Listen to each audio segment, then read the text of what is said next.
Padre amado, en el nombre de tu Hijo amado Cristo Jesús. Amén y amén. Le damos el tiempo al hermano Raúl. Amén.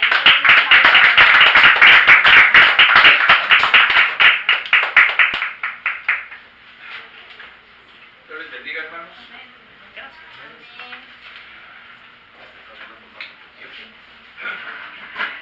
Póngase de pie, hermano. Vamos a abrir nuestras Biblias en el en el libro de Reyes, Segunda de Reyes, capítulo 2. Libro de Segunda de Reyes, capítulo 2. Empezando desde el versículo 1.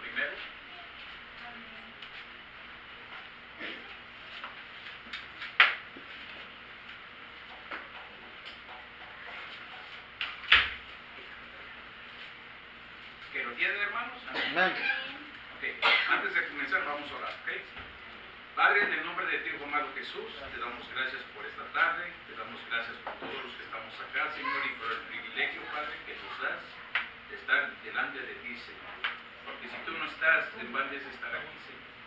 Ahora, Padre, te pedimos que sea tu Espíritu el que nos lleve a dar esta palabra, que sea tu Espíritu el que prepare nuestros corazones y abra nuestros oídos y nuestro entendimiento para poderla entender tal como tú te agradas. En el nombre de Jesús te lo pedimos. Amén.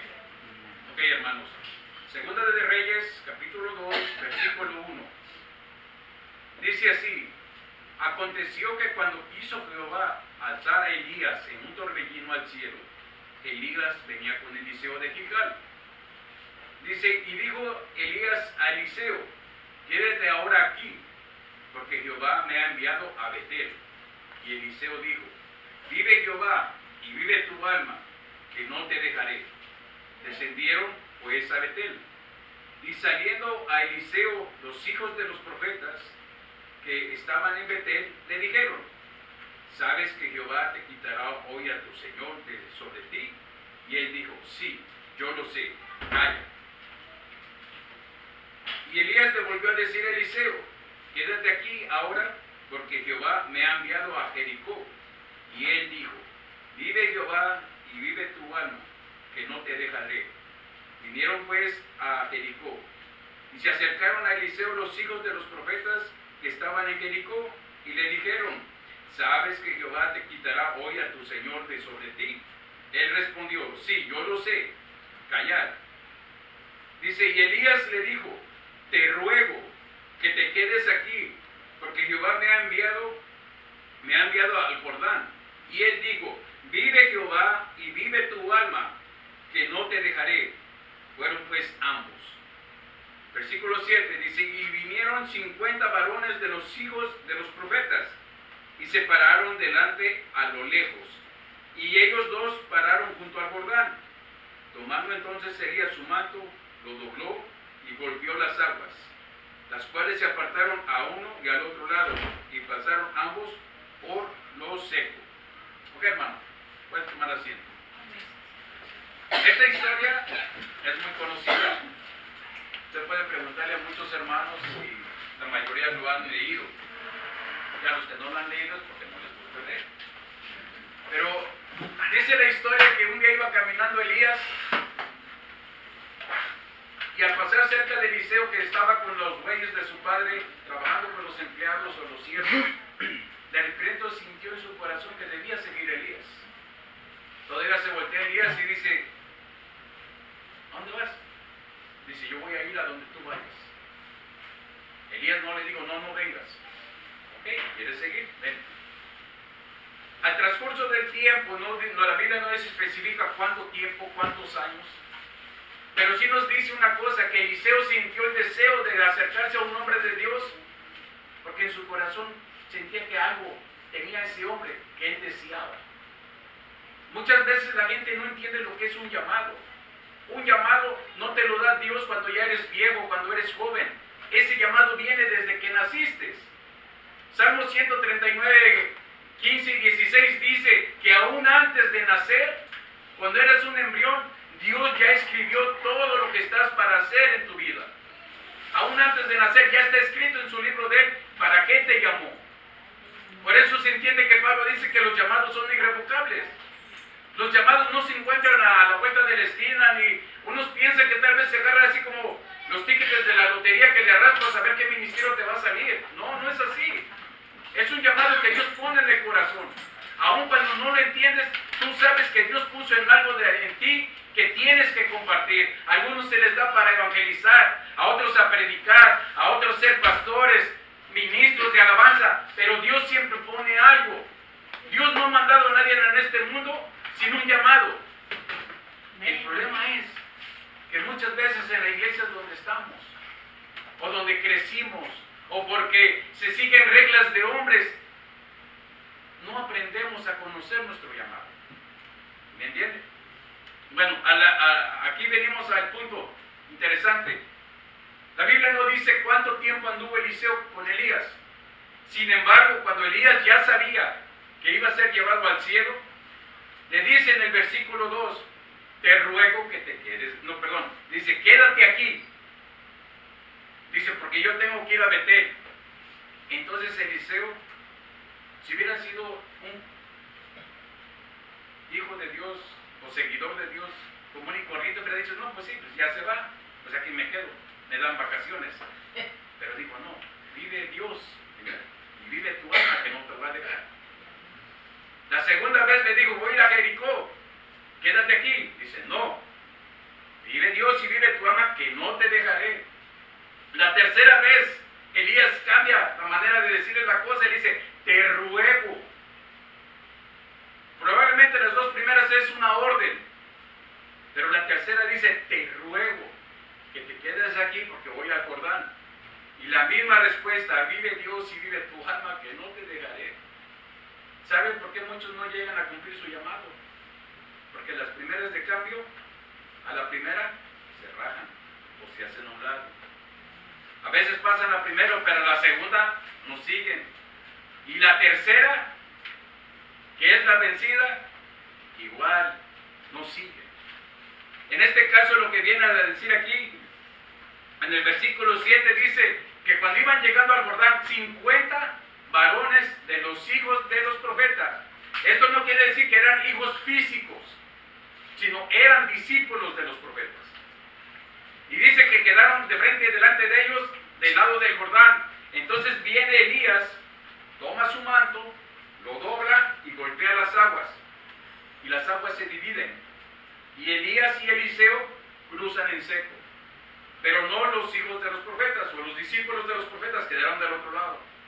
Entonces más adelante en el versículo 9, me gusta acompañar, dice, cuando habían pasado, Elías dijo a Eliseo, pide lo que quieras que haga por ti. Dice, antes que yo sea quitado de ti. Y dijo Eliseo, te ruego que una doble porción de tu espíritu sea sobre mí. Aquí hay un punto muy interesante. Mucha gente piensa, y el problema no es en sí la gente, el problema es la traducción. Mucha gente piensa que Eliseo le dijo a Elías, yo quiero la doble porción del espíritu que tú tienes. Pero si Eliseo ya había andado con Elías mucho tiempo, sabía que el espíritu que moraba sobre Elías era el espíritu de Dios y no precisamente el espíritu le pertenecía a Elías. Entonces lo que él está diciendo, ok, yo lo que quiero es tener lo doble de lo que tú tienes. Esa es la traducción correcta. En el versículo 10 se le dice, cosas difíciles has pedido. Y le dice estas palabras, si me vieres cuando me fuere quitado de ti, te será hecho así, mas si no, no. Dice, si tú me vieres, te será hecho. No está diciendo, si me vieres, yo lo voy a hacer. Porque Elías entendía que el espíritu que estaba sobre él no era de él, era el espíritu de Dios. Por eso muchas veces la gente se equivoca y dice, el espíritu de Elías se lo dio a Eliseo. No, no fue así. Porque el espíritu que estaba sobre Elías era el espíritu de Dios, no el espíritu de Elías. Por eso le dice, si tú me vieres cuando fuere quitado de ti, te será hecho, mas no digo, te lo voy a hacer o te lo voy a cumplir. Dice, mas si no, no. El 11, dice, y aconteció que yéndose ellos y hablando, he aquí un carro de fuego con caballos de fuego apartó a los dos, y Elías subió al cielo en un torbellino. Pregúntenles a muchos cristianos y pregúntenles cómo fue llevado Elías al cielo y dicen que en un carruaje de fuego. Pero aquí la Biblia dice que no. ¿Me entienden? Muchas veces leemos la Biblia de carrera, por cumplir un tiempo, pero no la estudiamos. Ok, dice el 12. Viendo Eliseo, clamaba: Padre mío, carro de Israel y su gente de a caballo. Y nunca más le vio. Y tomando sus vestidos los rompió en dos partes. Dice el 13, alzó luego el manto de Elías que se le había caído, y volvió y se paró a la orilla del Jordán. Bien, cuando él ve esto, él lo que hace, se rompe las vestiduras, no quedó desnudo, rompió su manto y la túnica que llevaba. ¿Eso qué significa? Está diciendo: Señor, yo quito mi carnalidad, quito mi humanidad, porque como yo lo vi que ya se fue, entonces lo que yo pedí viene para mí. Entonces es su manera de despojarse de la vida común que hasta ese momento había llegado. Una cosa es ser discípulo, otra cosa cuando dejas de ser discípulo y empiezas a practicar tu llamado. Eso es lo que muchas veces la gente no entiende. Hay tiempo para ser discípulo, pero cuando viene el llamado, tienes que obrar de acuerdo a tu llamado. ¿Me entiende? Otra cosa interesante, dice el versículo 13, alzó luego el manto que de Elías se le había caído. La palabra en hebreo que se usa para se le había caído, dice que el manto no cayó al suelo, como la gente piensa. Dice que cuando Elías iba subiendo, cuando se le cae el manto, se le cae sobre los hombros de Eliseo. No cayó al suelo. Un llamado nunca lo vas a recoger del suelo, porque el llamado es de Dios y lo santo no puedes ponerlo en el suelo. La palabra en hebreo que se usa para traducir esta palabra dice que cuando se le cayó el manto a Elías, cayó sobre Eliseo, no en la tierra. Y dice, y él volvió y se paró a la orilla del Jordán. Pero ¿qué hizo entonces Eliseo? Tomó el manto, y el versículo 14 dice, y tomando el manto de Elías, que traducido del hebreo diría, y tomando el manto de Elías, que le había caído sobre él, dice, golpeó las aguas, y dijo, ¿dónde está Jehová, el Dios de Elías? Dice, y así que hubo golpeado del mismo modo las aguas, se apartaron a un lado y a otro, y pasó Eliseo en seco. Aquí el punto interesante es, no es que Eliseo, cuando golpeó las aguas, es como para decir, a ver si es cierto que tengo la doble porción del Espíritu. No, él estaba seguro. La señal era que si veía llevarse a Elías, él iba a tener lo que había pedido. Por eso él no estaba dudando, él sabía lo que estaba haciendo. Lo que él hizo, cuando golpea el agua con el manto de Elías, y dice, ¿dónde está Jehová, el Dios de Elías? Era para darle testimonio a los 50 varones que lo estaban viendo. Como diciéndole a ellos, vean, el espíritu que estaba sobre Elías, ahora está sobre mí, y golpea las aguas y las aguas se apartan. No era para él el llamado, él estaba seguro de lo que estaba haciendo, él estaba seguro de su llamado, porque se había cumplido lo que había pedido. Y el punto que le había puesto Elías, si tú me ves cuando sea quitado de ti, se te será dado. Entonces Eliseo no estaba dudando. Él lo único que hace, dice, ¿dónde está el Dios de Elías? Pero era para testimonio a los 50. Dice más adelante, el 15, viendo a los hijos o los discípulos de los profetas que estaban en Jericó al otro lado, dijeron, el espíritu de Elías reposa sobre Eliseo, y vinieron a recibirle y se postraron delante de él. Hay una palabra en hebreo que se llama aishtojaba. La palabra aishtojaba significa dar reverencia a alguien. Pero dar reverencia a alguien es muy diferente a presentarle respetos a alguien. Aishtojaba se refiere cuando tú vienes delante de Dios, y venían los hombres de Dios y las mujeres de Dios delante de él y ponían su frente al ras del piso. Es la máxima adoración a Dios. Ahí es donde se usa la palabra Aishtojaba. Pero nosotros entre hermanos, por ejemplo en el capítulo 19 de Levítico, dice, delante del anciano te pondrás de pie y respetarás las canas de su cabeza o de su barba. Eso no es Aishtojaba, es mostrar respeto. ¿No se han dado cuenta que los orientales tienen esto? Que cuando van a saludar, lo primero que le hacen es una reverencia. Entonces, cuando aquí dice que los 50 hijos o discípulos de los profetas vieron que cruzó Eliseo, se presentaron a recibirle y se postraron ante él. No lo estaban adorando, no estaban haciendo Aishtojaba, le estaban mostrando sus respetos como un profeta mayor que ellos, porque ellos eran discípulos de los profetas. Más adelante, dice la historia que Eliseo fue el primer profeta del que habla que puso una escuela de profetas. ¿Por qué una escuela de profetas? Porque era necesario que alguien tuviera la batuta y empezara a enseñarle a los demás. Antes un profeta agarraba a un discípulo y lo dejaba en su lugar. Entonces Eliseo, con la doble porción del Espíritu de Dios, Dios le habla y dice, abre una escuela de profetas. Porque ahora voy a usar más profetas. Por eso usted puede leer que desde Isaías hasta Zacarías o Malaquías, todos son profetas. Hubo un profeta, me parece que es Nahum, que solamente su ministerio duró 3 meses. Sin embargo, su libro está en la Biblia.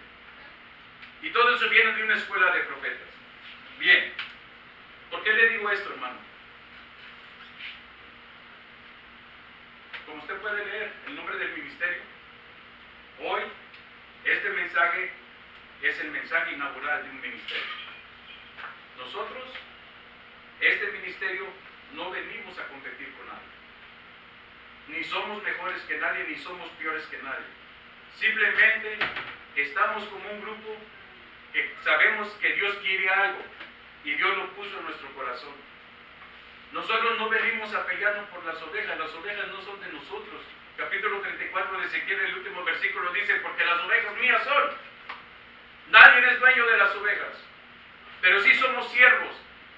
Incluso Jesús dijo, ustedes son siervos inútiles, dice, porque ustedes van a hacer lo que yo les estoy mandando a hacer. O sea que ni ustedes solitos van a poder. 15:5 de Juan dice, porque sin mí nada podéis hacer. Ese es el trabajo que venimos a hacer. Ese es el trabajo que Dios quiere. Ojalá y Dios levantara por lo menos 50 iglesias aquí en Santa Bárbara, y yo creo que con 50 apenas alcanzamos a agarrar Santa Bárbara, Carpintería y Goleta. Ojalá hubiera más hombres y mujeres que tomaran en serio el llamado y se aventaran. No en las propias fuerzas. Lógicamente que como seres humanos tenemos que poner esfuerzo, pero si Dios no está en la construcción, en vano trabajan los edificadores. No es del que corre ni del que se esfuerza, sino de quien Dios tiene misericordia. Pero para que Dios tenga misericordia, primero tienes que tener tu misericordia por los que se están perdiendo allá afuera. Ese es el punto, hermano. Muchas veces las iglesias están peleando uno con otra, te llevaste mi oveja, te regresas, hermano, y allá afuera hay un montón. Allá no se buscan. Se olvidan cuál es el trabajo. Piensan que allá en el cielo va a decir la iglesia fulana, otra mesa para la iglesia sultana, la iglesia esta, la denominación tal. No. No, Jesús dijo, va a venir los hijos que no son de Israel y se van a sentar donde le tocaba a los de Israel, a un lado de Abraham, a un lado de la reina que fue a ver a Salomón. O sea que hasta allá no vamos a estar ni cerquita siquiera del que nos tocó como pastor o como hermano. ¿Por qué? Porque delante de Dios todos somos iguales. Dios no ve que mexicanos, salvadoreños, centroamericanos, sudamericanos, no, para Él somos todos parejos, hermano. Lo primero que ve Dios en nosotros es la sangre de su Hijo. Porque la sangre de los hijos nos pone al parejo a todos. Por eso Pablo dijo, no hay ni griego, ni judío, ni gentil, ni esclavo. Todos somos iguales. Ahora, este ministerio, hermanos, no crean que nació un día que Diana y Félix se levantaron y ¿qué vamos a hacer? ¿Qué se nos ocurrió? No, pues vamos a levantar una iglesia. No, hermanos, esto nunca trabaja así. Este ministerio tiene por lo menos 4 meses que Dios empezó a hablar. Dios empezó a llamar, Dios empezó a confirmar. Las primeras reuniones, hermanos, tuvimos problemas porque nos hacían falta varias cosas. En el caminar, Dios nos las dio. Dios puso lo que hacía falta. Dios nos dio sabiduría para hacer todo correctamente. Tuvimos que hablar muchas veces para corregir ciertas cosas que no estaban bien, para llegar a este punto que estamos acá. Esto no nomás es de un día para otro. Este por lo menos tiene 4 meses con oración, ayuno y confirmación por parte del Señor. No de una persona, por lo menos de 3 personas. ¿Entiendes? Como le vuelvo a decir, nosotros no venimos a ver si podemos. Si nosotros obedecemos, lo demás es más fácil. Ahora, lo que yo quiero decir es una cosa. Por ejemplo, el versículo que Dios dio para este ministerio es Lucas 4:18. Dice así Lucas 4:18, que es a la vez la visión de este ministerio. Dice: el Espíritu del Señor está sobre mí, por cuanto me ha enviado, me ha ungido para dar buenas nuevas a los pobres. Me ha enviado a sanar a los quebrantados de corazón, a pregonar libertad a los cautivos y vista a los ciegos, y poner en libertad a los oprimidos. Ese es el fin de toda iglesia. Si usted esto lo compara con el capítulo 16 de Marcos, es exactamente lo mismo, solo que con otras palabras. Pero dice, dar buenas nuevas a los pobres. ¿Quiénes son los pobres? Son aquella gente que está abatida, que está triste, porque no le encuentran ninguna razón para vivir. Aquellos que no saben que hay un Dios y hay un Cristo, que por medio de Él pueden acercarse a Dios, así como nosotros anduvimos un tiempo. ¿O nunca estuvieron así? Aunque muchos nacimos en el Evangelio, Dios no tiene nietos, ni tiene sobrinos, tiene puros hijos. Y aunque supimos el Evangelio algunos desde el principio, hasta que no aceptamos a Jesús, entendimos que antes estábamos mal, pero ahora estamos en el camino correcto. Dice, me ha enviado a sanar a los quebrantados de corazón. ¿Cuántas personas afuera han sufrido desde niños? Abusos de todo tipo, traiciones, sus padres los han dejado, sus hijos los han dejado. Esos son los quebrantados de corazón. Dice, a pregonar libertad a los cautivos. ¿Qué son los cautivos? Los cautivos por el diablo y por los pecados. Hay mucha gente allá afuera que no sabe otra cosa más que sufrir pecado, sufrir por el diablo, y los tienen engañados. Si no es la religión, es una falsa secta. Si no es eso, es el ateísmo, el que no creen en nada. Pero es el diablo el que los tiene cautivos. Dice, y vista a los ciegos. Esta palabra es muy interesante, porque no está hablando de ciegos físicos. Está hablando de los que están errados en las Escrituras. Capítulo 3 de Timoteo dice, la palabra es útil para enseñar. ¿Enseñar qué? Las buenas nuevas, el Evangelio. Dice, para corregir ¿qué? Corregir los errores doctrinales. Los errores que muchas veces la gente comete al citar la Biblia. Muchos o son muy religiosos o son muy liberales. Cuando Dios le dio la ley a Abraham, que le enseñó sus mandamientos, dice, yo te los doy para que no te vayas ni a izquierda ni te vayas a la derecha, que vayas recto, ni para allá ni para acá. Parece la Escritura. Cuando dice, y darle vista a los ciegos, es aquellos que están errando en las Escrituras. Jesús le dijo a Nicodemo, para entrar al cielo hay que nacer de nuevo. Y le dice Nicodemo, Señor, ¿acaso puede un hombre viejo entrar en el vientre de su madre otra vez y nacer de nuevo? Y Jesús le dice estas palabras, ¿cómo tú siendo maestro de Israel, rabino de Israel, te es difícil entender esto? ¿Que no has entendido que si naces del agua y del Espíritu, una criatura nueva eres? Eso es lo que Dios nos manda hacer, corregir los errores que muchos citan mal de la Biblia. Por último, dice a poner en libertad a los oprimidos. ¿Quiénes son los oprimidos? Los atormentados por el diablo, por los demonios, con enfermedades, maldiciones, ceguera espiritual, todo tipo de tormento.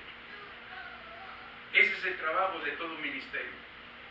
Ese es el trabajo que debería de ser o el fin de todo ministerio. Al momento que nosotros nos ponemos a decir, el Espíritu del Señor está sobre mí, tú estás hablando de algo que no es tuyo.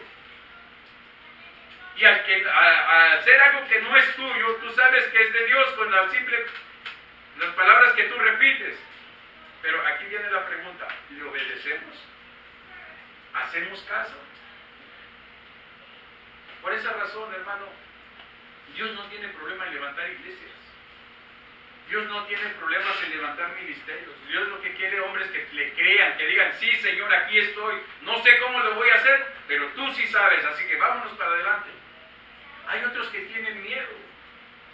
¿Acaso la Biblia dice que tienes que tener cierta edad para ser pastor? No. ¿Acaso la Biblia te dice tienes que tener tantos años en el Evangelio para ser pastor? No. Entonces, hermano, el hombre es el que le pone trabas al llamado de Dios. Dios no tiene problema. Dios le decía al pueblo de Israel, ¿acaso la mano de Jehová se ha cortado? ¿Acaso mi diestra ha perdido su poder? No ven los milagros porque ustedes no quieren. Pero mi mano sigue siendo poderosa. Lo que él necesita es hombres y mujeres que de veras le crean. Ahora, hermano, hay una cosa muy interesante. No está en mí decir, él no es pastor o ella no es pastora. ¿Acaso yo soy Dios? ¿Acaso yo los llamé? No. Es Dios el que llama. Y Dios pone a quien Él quiere, hermano. No importa cuántos años tengamos en el Evangelio, no importa cuántos años tengamos en edad. Si Dios dice, tú vas a hacer esto y obedeces, a Él no le importa la edad, a Él le importa que le obedezcas. Esta tarde, hermanos, yo quiero presentar al hermano Félix y a la hermana Diana. Muchos de ustedes los conocen, muchos, bueno, son familia, pero probablemente ustedes dicen, pastores, estas dos personas que están acá, hermanos, ya fueron ungidas por Dios como pastores. Quien lo hizo, no tiene el caso mencionarlo. Cobertura tienen, porque la principal cobertura que nos interesa a nosotros como siervos de Dios es la de Dios, antes que la de los hombres. Porque si Dios con nosotros, aunque estemos solos, pero si no tenemos Dios, aunque tengamos todo, no tenemos nada. Serán jóvenes, lo que usted quiera, pero en su corazón Dios vio algo para mandarlos ungir como pastores. Están dispuestos ellos a hacer el trabajo. No es fácil, es cierto.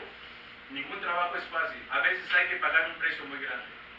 Pero el primer precio que se paga es oración y ayuno y de rodillas. Ahí es donde Dios ve de veras el corazón que quiere trabajar para Él. Como le vuelvo a decir, este ministerio no nace para competir con otros. Suficiente trabajo tenemos, hasta más de lo que queríamos, para desarrollar como para perderlo, peleándonos con otros. No, ese no es el trabajo. El trabajo es ir a las calles a buscar a los que necesitan a Jesús. Y por eso esta tarde, hermano, ellos ya están ungidos, ya tienen la cobertura, tienen todo lo que es necesario. Solamente los demás que estamos acá estamos para apoyarlos y trabajar en la misma visión, porque todos tenemos la misma visión. Así que, mis hermanos, este mensaje fue cortito, pero yo ahora los dejo con ellos, porque son ellos los que tienen que presentar lo demás. Amén. Dios les bendiga, hermano.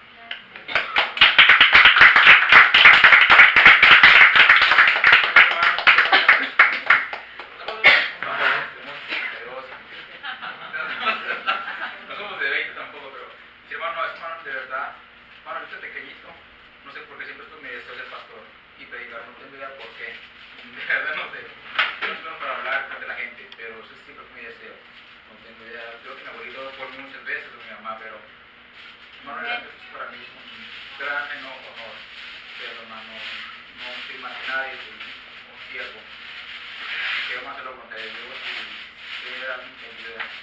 humanidad que tengo amigos que están perdiendo en drogas, que están conmigo, no mismo que conmigo. Ese hermano es trabajo, hermano. Yo no quiero, hermano, pescar en un acuario, yo quiero pescar en el mar. Eso es parte de Colombia. La gente pesca en acuarios, esos chiquiticos en una iglesia, no pescar en la iglesia, pescar donde hay gente necesitada, no en una iglesia. No tiene sentido. Y hermano, quiero pasarles al grupo de liderazgo para que lo conozcan, hermanos, si hay algún problema bien con ellos, y vienen con nosotros, nos dicen y que entre todos solucionamos las cosas. ¿Okay? Quiero, hermano, pasar primeramente a Felipe y la hermana Amparo, que son los diáconos. Estamos encargados de los diáconos también, hermanos. Juan Ramoncito, nuestro profeta, el maestro y el evangelista.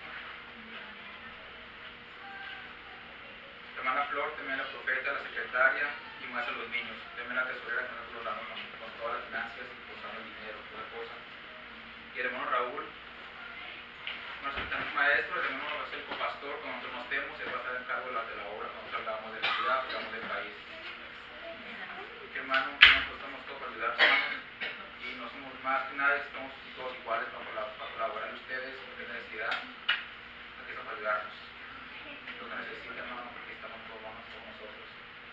Que hermano, lloren por nosotros, que no es fácil, pero estamos con Dios, nada puede parar esta obra. Amén, hermanos. Hermano, que hermano, invitar a que se paren un momentito y oremos. Si quieren, hermanos, que oren con nosotros y para que todo, hermano, sea Dios bendiciendo, hermanos. Oh Padre Celestial, te agradecemos, amado mío, Señor, por esta tarde, por este precioso servicio que nos permitiste, Señor, tener, Padre amado mío, por este inicio de algo que tú has puesto en nuestro corazón, bendito Rey. Seas tú, Padre Santo, fortaleciéndome a mí, mi esposa y a todos los grupos de liderazgo, Padre Santo, Señor. Seas tú, Padre Santo, bendiciéndonos, Padre Celestial.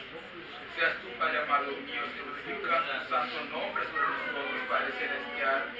Que nosotros hagamos la diferencia en este lugar, que nosotros queremos que la gente haga la diferencia, no nosotros mismos hacerla, Padre Celestial.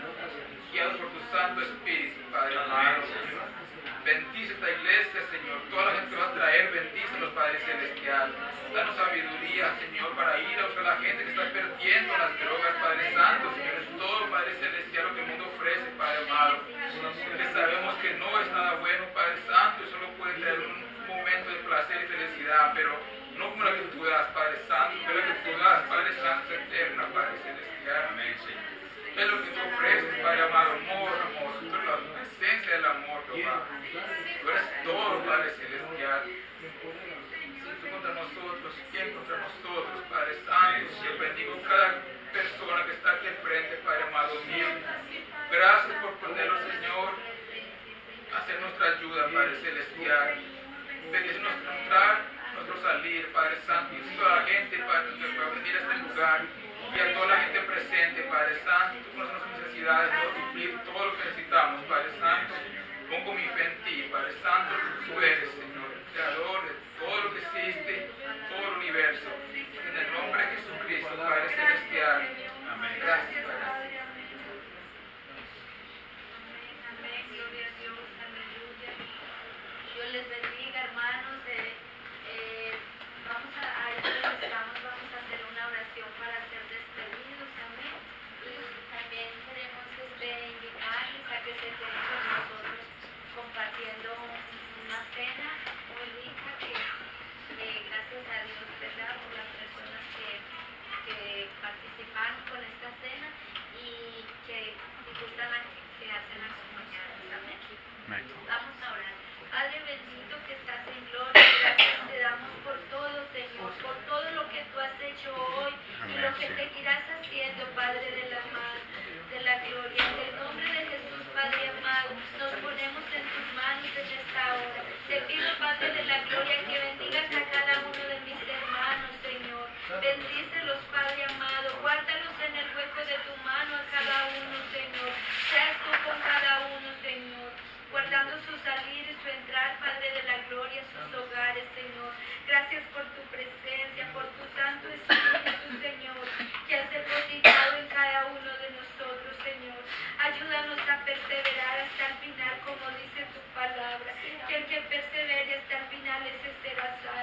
Ayúdanos, Señor.